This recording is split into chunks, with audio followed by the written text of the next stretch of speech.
बिस्मिल्लाहिर्रहमानिर्रहीम। अस्सलाम वालेकुम अंकल आंटी, की हाल चाल? उम्मीद करना सारे ठीक ठाक हो। सो अलहमदुलिल्लाह मैं ठीक हाँ। अज जी अस लगे हाँ मिट्टी सट्टन अंदर सारी। आसमा रानी छुट्टी सी नाल इन्हां लैके ते आयशा रानी भी वेखो नाल डब्बी चुकी फिरदी है भी आंदी मैनू भी दिओ मिट्टी। ते असी ये सारी मिट्टी अंदर सट्टन लगे अज। ते अम्मी और जेड़े कमाल वाले टुर गए ने ते सानू कह के गए सन कि मिट्टी तुसीं अंदर सट्ट देनी छप्पर थल्ले ते सट्टिए कुछ जी इन्नी सारी मिट्टी असी अंदर सट्ट लई है। तो इंदे नाल थोड़ी जी बाहर रह गई है वो भी सट्ट लेने। तो गर्मी बड़ी ज़्यादा पसीना बड़ा आ गया। तो मुड़ बच्चों ने क्या साह कढ़ ली 2 मिनट तो फिर आप सड़ने। मैं चल हूँ साह कढ़ लो तो आप पिछले टाइम जो फिर सड़ लाँगे जी बाकी रह गई। तो हूँ ये जी इतने सारी खिलार देवे। तो चिड़िया मैं सुबह सुबह बाहर कढ़िया सी ते बाहर कढ़ के फिर उत्थे थोड़ी हवा लिया दूजी धुप लवा के ते उस सुबह सुबह कड़े उस टाइम थोड़ा ही सूरज निकलिया सी ते धुप शुप लग गई सी ठंड बनी सी वावा। तो हुण वेखो माशाल्लाह खेडते पे ते सफाई सफूई भी इन्हें सारी कर दी, पानी पूनी भी दिता, बाजरा भी दे दिता। हुण फिर उत्ते दीवार दे टंग दिते ने उड़दे पे माशाल्लाह।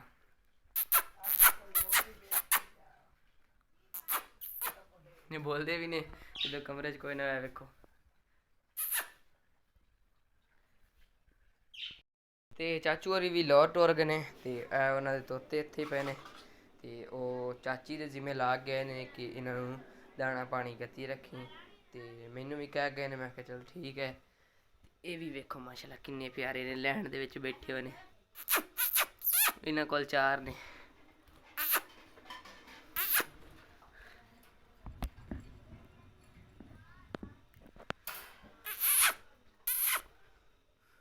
ये जो बोलते ने माशाल्लाह बड़े प्यारे लगते हैं। ये एक बोलता है फिर दूजे भी नाल ही बोलते रहते हैं। तो इस करके हुण बोलते ही नहीं पे। मैंने भी जी अंदरों सारा कुंज लिया, मंजी मुंजा भी फेर लिया। तो आयशा रानी वेखो जी चाह पीन लगी है। इंदा फीडर की निप्पल जी खराब हो गई है तो चाय पींदी पी गिलास दे विच। चाह रुड़ गई ये थोड़ी चाह रुड़ी कहती चाह रुड़ गई। ते फातिमा आउण लगी बाहरों सफाइयां सारियां करन। पहले बर्तन वगैरह धोंदी रही है तो हुण जिहड़ा है ना बाहर सफाई करन लगी वेड़े दी। खेड़ रही सी ते इत्थे डिग्गी है बैड दे उत्तों ते ऐ वेखो चोट लग गई। ऐ वेखो दाना जिहा बन आया। आयशा रानी आई कित्थे होई है? अते आ वेख आई होई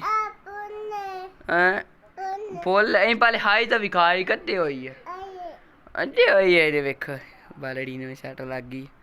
खेड़दी फिर नच्ची। चल तू खेड़ तू खेड़ खेड़ खेड़ खेड़ खेड़ माशाल्लाह माशाल्लाह माशाल्लाह माशाल्लाह। दोपहर का टाइम हो चुकिया जी। तो फातिमा लगी है चाय बनान। तो दानिश ने दिते ने चौल के चौल मैंने बना के दो आलू वाले। तो नाल फातिमा ने चौल भी बनाने ने। तो उधर चाची होरी रोटियां बनाने लगे ने अब्बू होरां वास्ते भी। पूरा दिन गुजर जाता लेकिन इन्हां दे चक्कर नहीं खलोंदे। इत्थों उड़दे ने परली साइड ते परली साइड तो उड़ के जाते हैं उरली साइड ते।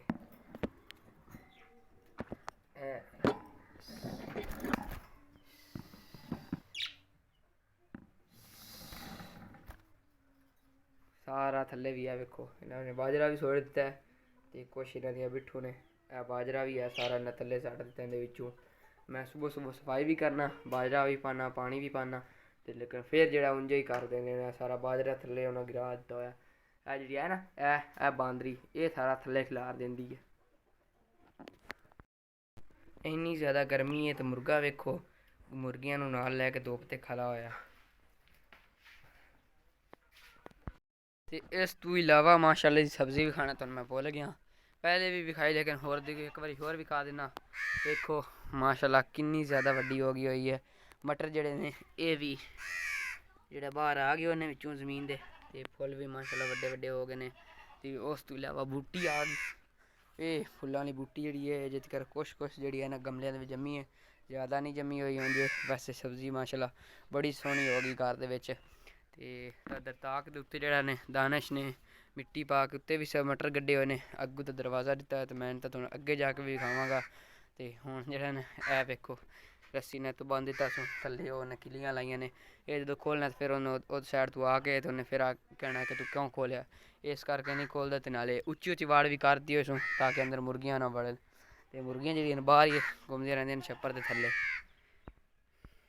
टाइम भी काफ़ी सारा हो गया होया तो गांव में अगे एक बार पट्ठे पा दिते ने तो एक बार और पा देने उत्ते ताकि खा फिर आ जाए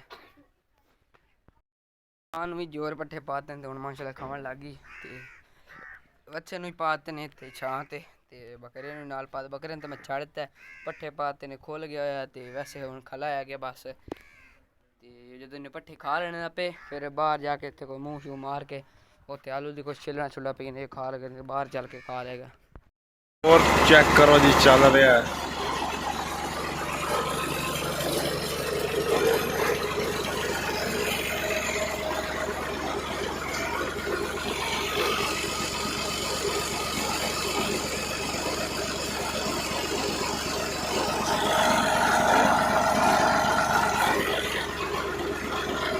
ਉਹ ਵਿੱਚ ਨਾਲ ਹੈ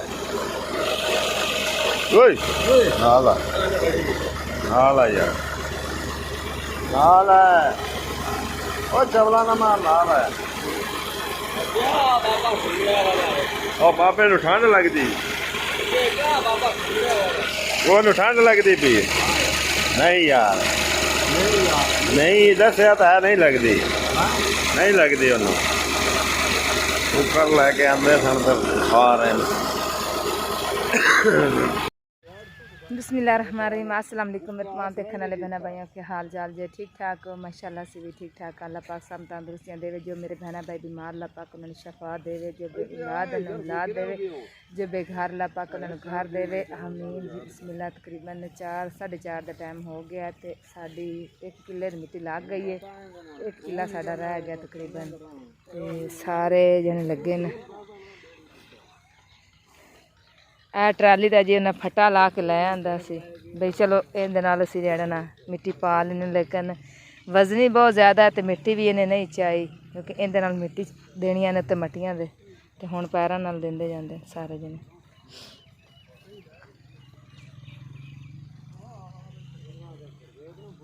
हेलीकॉप्टर चेक करो जी है जा रहा जी कैमरा इन्ना अच्छा नहीं है नहीं जूम पूरा करता वन जाए नज़र ही नहीं आता काफ़ी उच्चा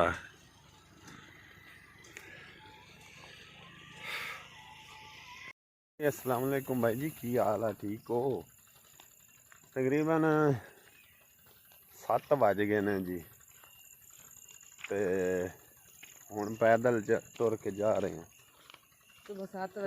सुबह 7 बजे निकले हैं तो शाम के 7 बजे वेले हो के ते पैदल टुर के जा रहे हैं घर नूं तकरीबन इत्थों ना जी साडे पिंड तू रख के ते इस पिंड का फासला 4 4.5 किलोमीटर सफ़र बनता है जिहड़ा असां पैदल टुर के उधरों आए सां ते इधरों भी पैदल जा रहे हैं तुहानूं सवेरे भी विखाया सी वीडियो दे विच कि असीं पैदल जा रहे हैं ते हुण भी पैदल ही जाना है काफ़ी ज़्यादा सफ़र बनता मेरे तो सिर में दर्द लत्तां इन्नी दर्द होई जांदी कोई नहीं अल्लाह पाक खैर करेगा जाना तो है फिर आपां टुर के चलो कोई नहीं ते बड़ा ही मुश्किल काम है ते लोकी तो कुछ कहंदे ने लो जी तुसी ये ना विखाया करो ते ओ विखाया करो भाई असी हुण जिहड़ा काम है वो ना विखाइए तो की विखाइए ते बाकी चैनल साडे नूं ही उस आखिया बनाया सी भी चलो कोई ना कोई रुखसार चलता रहे कोई बड़ियां ही रिपोर्टां मार रहे है भाई डैड हो जाए तो डैड होया रंगा ही हो गया भाई समझ लो तो व्यूज़ ही कोई नहीं पै रहे थोड़े सामने ही है कोई व्यूज़ नहीं पैंदा तो बहुत ही एक मुश्किल बन गई है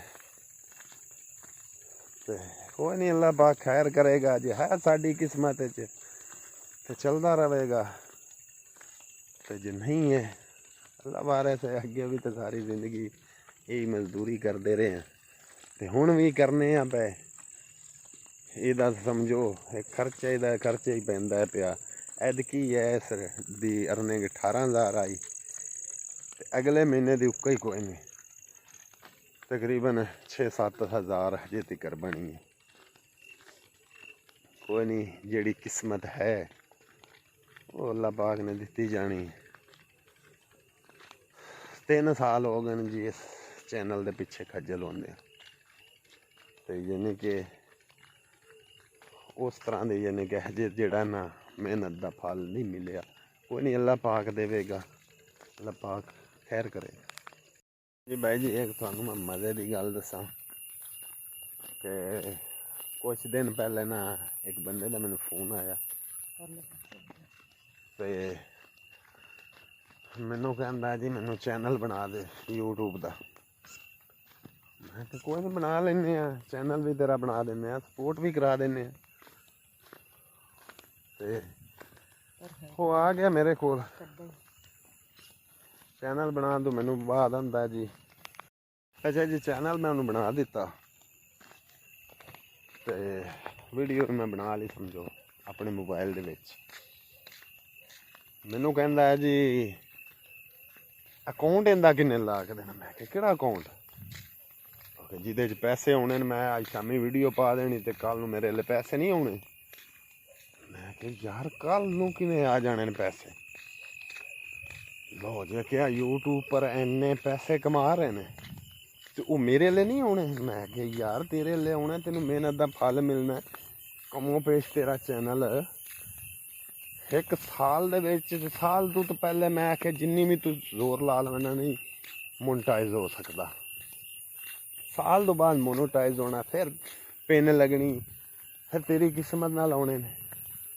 वो लो जी आखे 1 साल लगेगा। मैं आख्या जी भाई जी आंदा जी चैनल ही मेरा कट दे तू, मैं चला बैठा चैनल। मैं क्या तेरी लेके अज ही तेन मिल जाए यार नहीं तो सब कुछ वो हिसाब है बई। ये भी काम जोड़ा ना बहुत ही ज़्यादा मुश्किल है। पहले इनू वीडियो नू बनाना, फिर एडिट करना, फिर इनू ये वास्ते एक मसलन थंबनेल लभना, ठीक है।